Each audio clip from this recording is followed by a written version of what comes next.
This meeting is being recorded.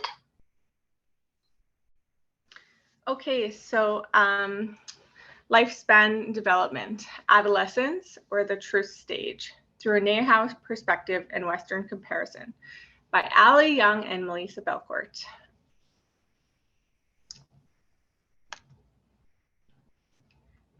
So the adolescence, the truth stage, or the years between the fast life and the wandering life, the wondering and wandering of life. So yeah, that's in Indigenous views, adolescence is between what they call the fast life and the wandering stage. Young adolescence is a passage to adulthood which progresses from ages usually 11 through 18. Through a Western perspective, there are three phases, which are usually early adolescence from 11 to 14, middle adolescence from 14 to 16, and late adolescence from 16 to 18. During this time, there are dramatic changes of maturity. This is a developmental stage where one goes through many physical changes, which is known as puberty.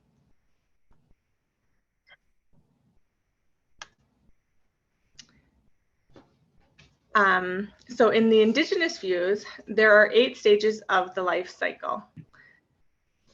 The 8 stages of the life cycle are infant, toddler, child, youth, young adult, parent, grandparent, and elder or traditional leader.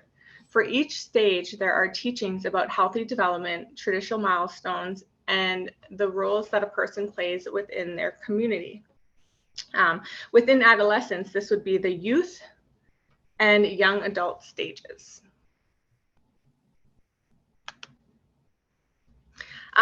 So this chart is just to kind of give you a better understanding of what the different stages look like.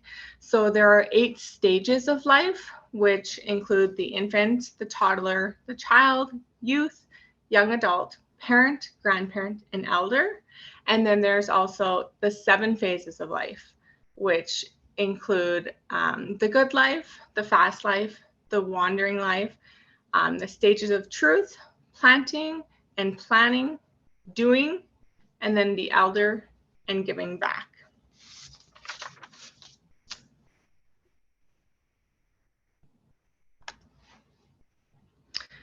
So through the Indigenous view, the youth stage, it spans from 7 to 11. Emotions and bodily identity are essential parts of this stage.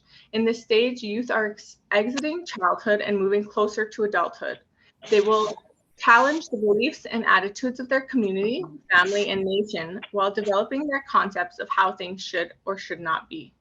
Towards the end of this stage, they will become caring, knowledgeable, and more mature individuals with unique skill, values, and belief systems. Youth will teach their parents and caregivers about patience during this stage. In turn, family and caregivers must teach them about unconditional love.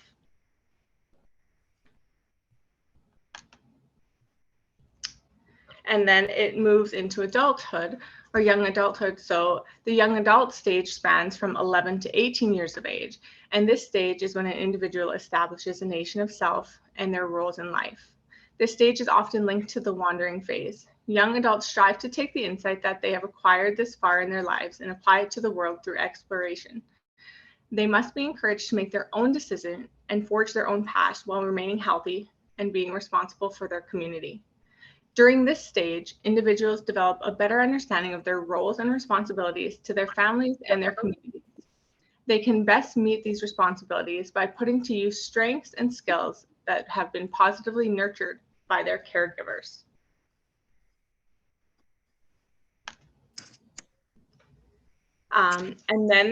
So then we're going to talk about the 7 phases of life. So the 7 phases of life differ from the 8 stages in that they specifically focus on the spiritual journey of a person. Each of these phases emphasize the journey of self-discovery and fulfillment of one's life purpose within an Indigenous framework. These phases often overlap, and it is not uncommon for a person to enter or exit one of these phases at a completely different time than a family member or peer of the same age.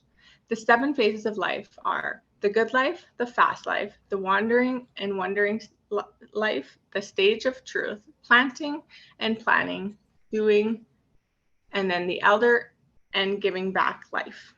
And I'm going to go ahead and pass it over to Ali. So I'm going to mute.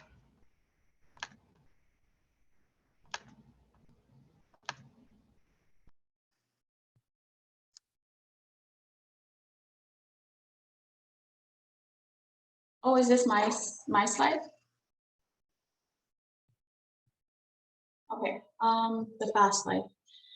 The fast life spans from ages 7 to 14, and during this period, a child practicing traditional ways may work towards preparing for a rite of passage at the time of puberty. These ceremonies may take many forms for both men and women. Fasting is a common component of these rites. Men will care for the boys and women will care for the girls during these celebrations and ceremonies. This is their entry into adulthood. So this is like it's a very special time in their lives, as they're transitioning from childhood into taking on those roles and responsibilities of adulthood. These ceremonies help youth build confidence and foster a strong sense of identity and self-esteem. And during this time, youth also learn about their roles and responsibilities as men and women in their communities. And after their rites of passage, they are introduced back to the community and families as young men and young women.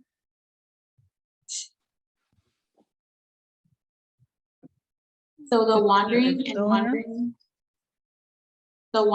wandering life. So this is a stage where it lasts roughly from the ages 15 to 21. This is a time when young people are encouraged to challenge ideals and ask questions about themselves and their world. Young adults are encouraged to work on finding themselves, discovering, their dislikes, their what they enjoy. So they're just beginning to figure out, what they like in life and what they enjoy, their hobbies, their, within their, like in school, in sports. So they will find new teachers and worldviews and gain new experiences that will help them on their life's journey. This phase is also understood as the wandering phase. So like I said, they're just, they're figuring out who they are, what they like. So they're kind of just in that stage of wondering. Young adults will be in a mindset to contemplate the impacts of their actions and choices while they test their limits in the process of exploring who they are.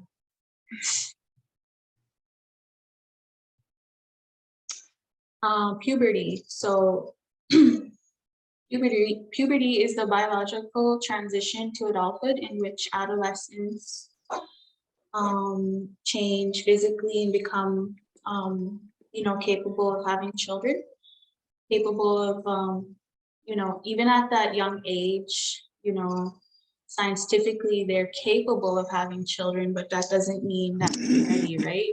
So that's where I'll talk more about it towards the end, but that's where the rites of passage come in. And so changes in the body shape, the size, the body shape and size, those are like indicators that they're reaching puberty. And this is called the adolescence growth spurt, which is like rapid gain in height and weight. So with girls, they usually have a growth spurt around the age 10 and as early as age 7 and sometimes as late as at the age of 14. 10 to 13-year-old girls tend to be, taller, heavier, stronger than boys at this time. And boys, their growth spurt is at age 12, early as age 9 and late as age 16. So they begin with an extra 2 years of pubertal growth, leading boys to end up being taller than girls.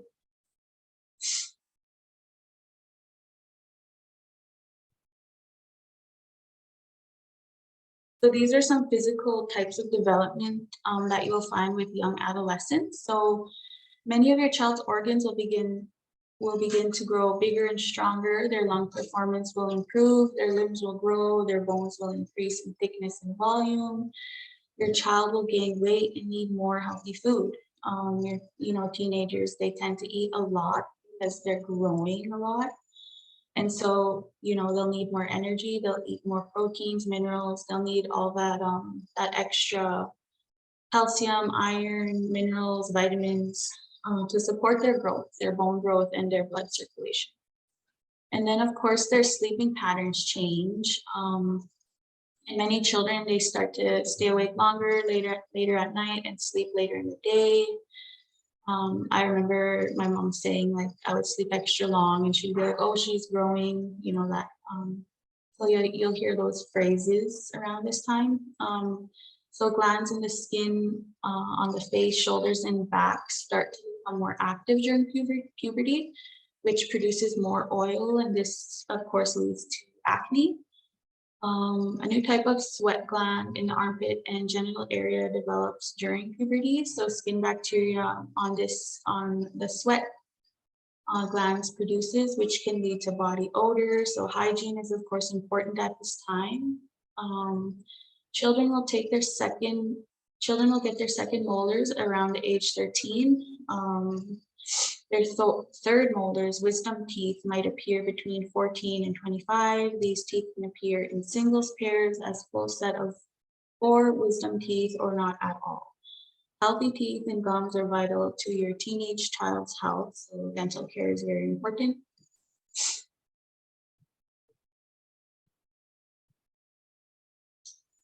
And cognitive types of development. So initially focused on the present and not the consequence, but over time, begin to plan for the future and set achievable goals. So you could see this in, like I was saying before, you could see this in school, you could see this in sports, after school activities. They begin to become more focused on what they find that they like. And so they attempt to gain independence by distancing themselves from their parents. And they struggle with their identity, but as they grow, they soon find stability with age.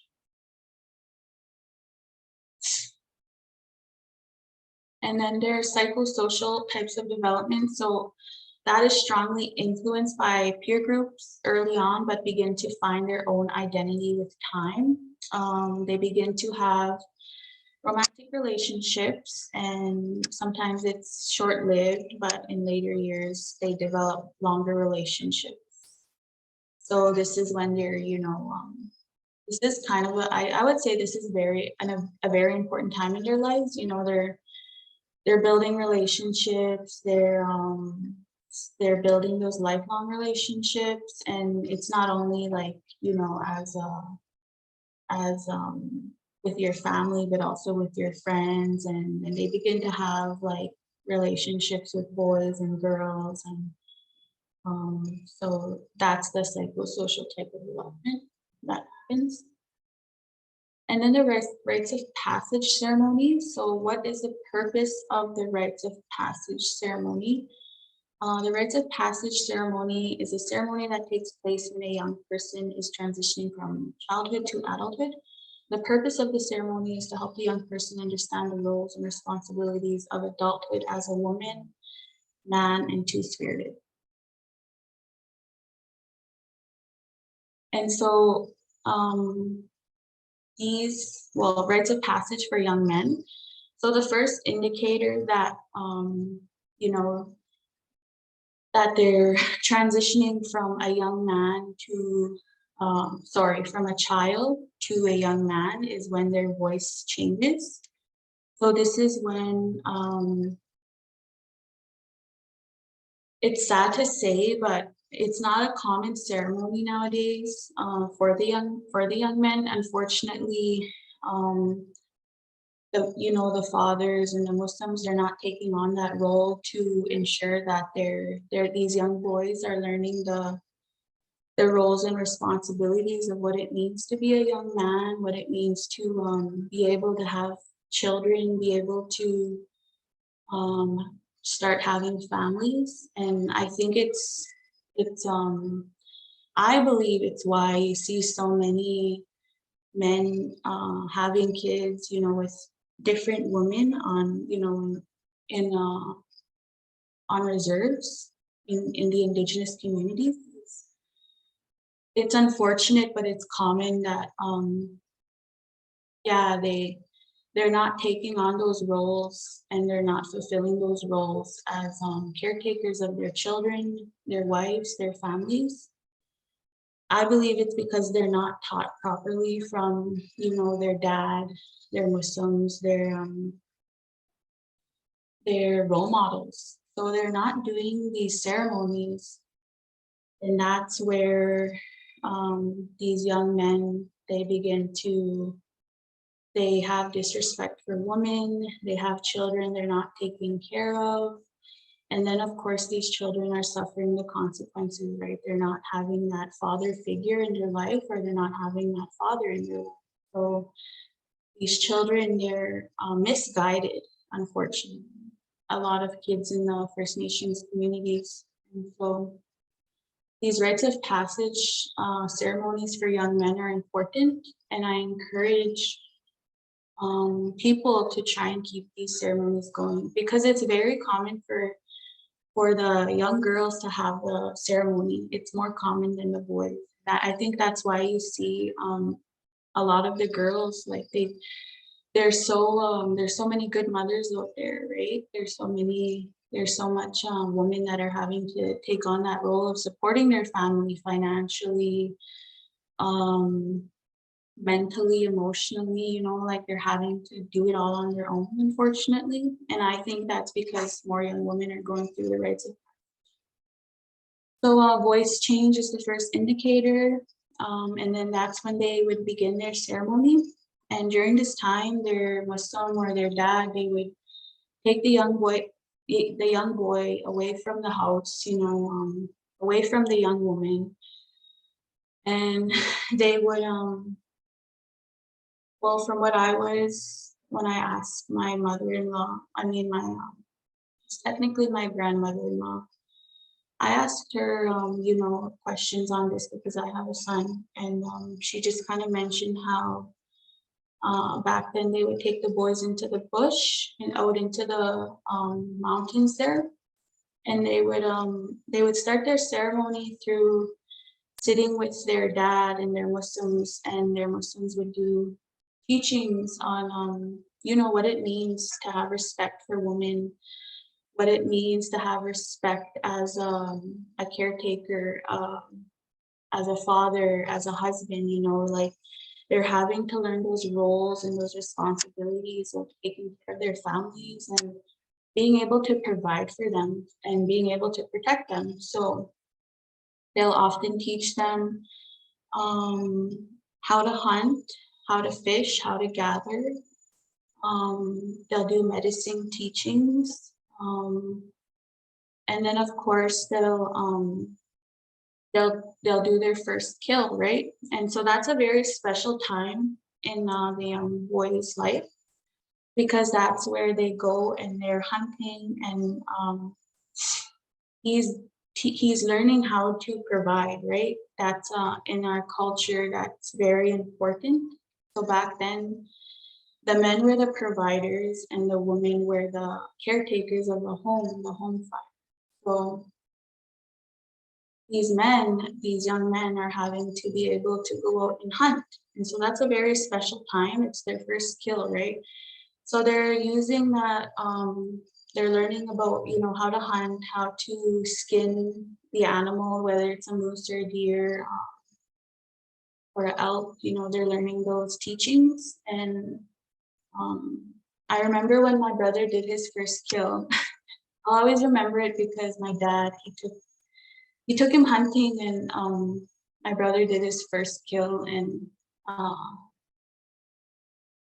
when he got home, he told us what happened, the story of it, and how he made my brother take a bite out of the heart. I think it was the heart, or I can't remember, but my brother, he was so proud of himself, and I was just like young, and I was listening, and I was so proud of him because I seeing how proud he was. And yeah, they did his ceremony. And it was really awesome. I wasn't there, but just listening to what he went through and everything like that, it was really awesome. And so yeah, they would learn to live off the land, learn how to provide. Oh, so the first kill, they would use that for their feast, and that's what they would do their feast with. And it's all just a special ceremony, and I wish I knew more about it, but I know there's probably other students like Jerry who also share some of his knowledge on it. And then I'll just go to the next slide. Rites of passage for young women. So this the first indicator that they're transitioning from a child to a young woman is when they get their first menstruation. So at this time, it's also very special, and it's a very important time in the young girl's life. So first and foremost, that's like right when that happens is right when their ceremony begins. And right away they start the ceremony for the young woman. So first things first, there can't be any males around because they don't want the young lady to focus on boys, right? So that's important because they want her to focus on the roles of what it means to be a woman, what it means to take care of children, to have children, to take care of the home, to take care of your husband. So this is where she's learning her roles and her responsibilities as a woman. And during this time, when that first occurs, they send all the boys away. The only time they cover the windows is when there's like, say you're living in a town or a town site, then, they cover the windows for that reason. So she's not like, seeing any males. And then of course, they smudge the young lady. They smudge her feet. They smudge her hair. She's not allowed to touch her hair. They make sure she's wearing a skirt or a dress. She covers her hair with a handkerchief or a blue scarf. And immediately she starts learning the roles and responsibilities that young women should know as a mom and as a wife. And so her ceremony begins, and through those days, she learns how to take care of the home fire. She learns how to bead, how to sew, how to cook. She learns how to, the medicinal purposes. And then she does like the learning how to cut game, so wild meat, and how to do dry meat, and just everything like that is what she learns with her teachings about the woman's role. And then the feast and the ceremony. So the duration of the ceremony is usually 3-4 days. And so on the last day, they do the feast, and it's the end of the ceremony. And during this time, she prepares all of the feast food. She prepares, the bannock, the soup, the berries. And then on the last day, the young ladies, they do, it's kind of like a ceremony on its own. So they either gather sticks or they chop wood, right?